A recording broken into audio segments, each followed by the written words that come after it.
अपने लोकतांत्रिक अधिकार के अनुरूप मांग कर रहे हैं। मैं समझता हूं कि उसको दबाने की आवश्यकता नहीं है। और जो मुख्यमंत्री जी तो बार बार इस बात को कहते हैं कि हम कर्मचारी हितैषी हैं, और अभी 20 महीने का छोटा सा कार्यकाल इनका पूरा हुआ और 20 महीने के अंदर ही कर्मचारी जो है वो काले बिल्ले लगा करके जो है वो अपना रोष प्रकट कर रहे हैं। सचिवालय के कर्मचारी, इस वहाँ के जितने भी जो उनके यूनियन के जो पदाधिकारी हैं, वो सब लोग जो है वो मांग कर रहे हैं कि जो कर्मचारियों के जो जेन्युइन इश्यूज हैं उनको सुनने के लिए भी अब मुख्यमंत्री तैयार नहीं है। हमारी सरकार में समय पर सैलरी देते थे, समय पर डीए की किस्तें, समय पर जो है जो हमारे कर्मचारियों के जो मेडिकल रिम्बर्समेंट के इश्यूज थे, उन सारी चीज़ों का हमने इंतज़ाम किया था। लेकिन आज हिमाचल प्रदेश में कांग्रेस की सरकार के 20 महीने का कार्यकाल पूरा हो गया, लेकिन कर्मचारियों को कुछ भी नहीं मिला। इसलिए वो सदन के चलते हुए, सेशन के चलते हुए अपना विरोध जाहिर कर रहे हैं, काले बिल्ले लगा करके, गेट मीटिंग्स करके। और सरकार को इस बात को समझना चाहिए कि अब सब ठीक नहीं है उनके लिए। मैं यही कहूँगा, कर्मचारी हितैषी सरकार अपने आप को कहलाने वाली 20 महीने के छोटे से कार्यकाल में अपने आप को जो है वो चारों तरफ से घिरा हुआ महसूस कर रही है। देश में करुणामूलक आधार पर अगर नौकरियां सबसे ज़्यादा दी हैं तो भारतीय जनता पार्टी की पूर्व सरकार ने दी है। जब हम सत्ता में थे तो शुरू के दौर में मैंने इस बात को देखा कि इसमें जो नियम बनाए गए हैं, जो रूल्स का जो प्रोविज़न किया गया है, उसमें संशोधन करने की आवश्यकता है, और उसमें हमने किए भी। पहले तो नियम यह था कि 50 साल तक कोई आदमी, किसी की अगर कर्मचारी की अगर मृत्यु होती तो उसके परिवार को नौकरी की पात्रता रहती थी, लेकिन 50 वर्ष के बाद कोई मर जाता तो उसकी पात्रता ही समाप्त हो जाती थी। तो वो बहुत दुर्भाग्यपूर्ण था। मैंने कहा कि ये तो अमानवीय सोच है एक तरह की। आदमी की मौत, जिंदगी जो है वो आदमी के हाथ में नहीं है। और इसलिए हमने तय किया कि 58 साल तक कर्मचारी, अंतिम सर्विंग डे भी अगर उसकी मृत्यु होती है तो भी उसके परिवार का कोई सदस्य जो है वो नौकरी के लिए पात्र होगा। ये किया। उसके आयु सीमा के साथ साथ में उनकी जो पर्टिकुलरली जो आय सीमा, उसमें भी हमने परिवर्तन किया। और उस कारण से 6000 में से लगभग 5000 के करीब, 4500 से ज़्यादा बेरोजगारों को हमने नौकरी दी, जो अभी तक का हाईएस्ट आंकड़ा है हिमाचल प्रदेश में करुणामूलक आधार पर। लेकिन वर्तमान सरकार कह रहे हैं कि हमने 20 महीने में सिर्फ 180 नौजवानों को नौकरी दी गई। तो ये मैं समझता हूँ कि बहुत खिलवाड़ है उन लोगों के साथ। ठीक है, उस वक्त भी वो अपने स्ट्राइक पर बैठे, और मैंने उनको कहा था कि जब हम काम कर रहे हैं, आपके लिए मदद कर रहे हैं, तो ये स्ट्राइक नहीं करनी चाहिए। और उस वक्त ये सत्ता पक्ष के लोग जाकर के उनके वहाँ पर उस तंबू में जाकर के उनको उकसाते रहे।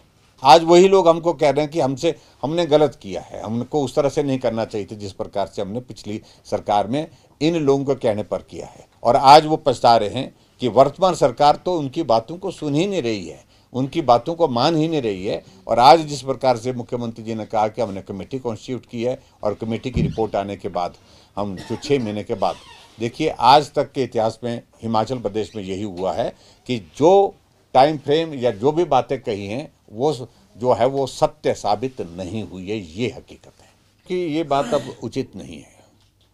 कल भी मैं इस बात को लेकर के बड़ा हैरान था कि जब मुख्यमंत्री जवाब देने के लिए वहाँ पर खड़े हुए, आपदा के मामले को लेकर के पिछले कल मैंने कुछ फैक्ट्स रखे हैं, मैंने सारी चीज़ों का जिक्र किया है। केंद्र ने जो मदद की है, लगभग 18,000 करोड़ रुपए की मदद, 1800 करोड़ रुपए की मदद केंद्र से हुई है। और इसके अलावा हिमाचल प्रदेश के लिए 18,000 के लगभग जो मकान मिले हैं। और इसके अलावा हिमाचल प्रदेश के लिए विभिन्न योजनाओं के माध्यम से विकास के लिए कोई कमी, चाहे PMGSY की 3rd फेज़ की जो शुरुआत के लिए पैसा दिया 2700 करोड़ रुपए। अलग अलग तरीके से मदद करने के लिए केंद्र सरकार ने रास्ते निकाले और मदद की है। लेकिन हिमाचल प्रदेश में आज अगर हम सरकार को पीछे पूछें तो जवाब इनके पास नहीं बनता फिर रहा है। हज़ारों लोग जिनका घर चले गए लेकिन उनको एक पैसा नहीं मिला। हजारों लोग जिनको आपने कुछ पैसा दे करके उनको शांत करने की कोशिश की, कहने के लिए कहा आपने 7 लाख रुपए देंगे, 1 लाख रुपए दे करके उनको छोड़ दिया गया। 1 साल बीत गया और कहा कि प्लिंथ जब होगी उसके बाद दूसरी किस्त देंगे। अरे प्लिंथ नहीं, उन्होंने घर बना करके उसमें रहना भी शुरू कर दिया। आदमी बेघर हुआ है, उसकी मजबूरी है, व्यवस्था है, वो कब तक तंबू में रहेगा। लेकिन उसके बावजूद भी घर बन जाने के बावजूद भी अभी तक जो है वो ये किस्त जो दूसरी किस्त जारी नहीं कर रहे हैं।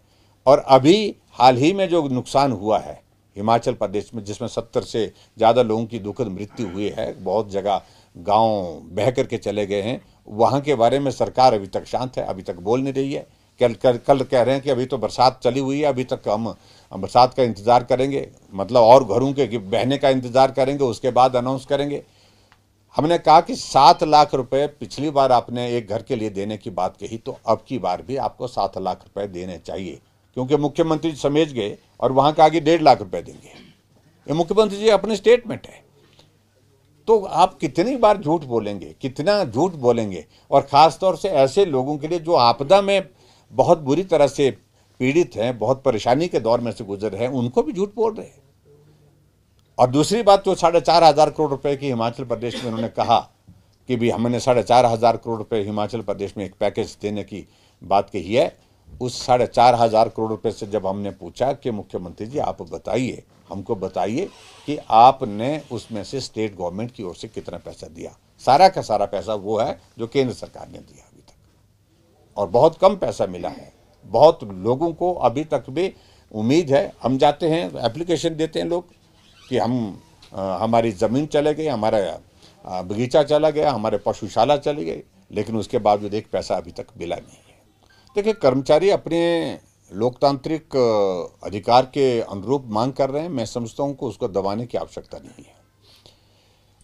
और जो मुख्यमंत्री जी तो बार बार इस बात को कहते हैं कि हम कर्मचारी हितैषी हैं, और अभी 20 महीने का छोटा सा कार्यकाल इनका पूरा हुआ और 20 महीने के अंदर ही कर्मचारी जो है वो काले बिल्ले लगा करके जो है वो अपना रोष प्रकट कर रहे हैं। सचिवालय के कर्मचारी, वहाँ के जितने भी जो उनके यूनियन के जो पदाधिकारी हैं, वो सब लोग जो है वो मांग कर रहे हैं कि जो कर्मचारियों के जो जेन्युइन इश्यूज हैं उनको सुनने के लिए भी अब मुख्यमंत्री तैयार नहीं है। हमारी सरकार में समय पर सैलरी देते थे, समय पर डीए की किस्तें, समय पर जो है जो हमारे कर्मचारियों के जो मेडिकल रिम्बर्समेंट के इश्यूज थे, उन सारी चीज़ों का हमने इंतज़ाम किया था।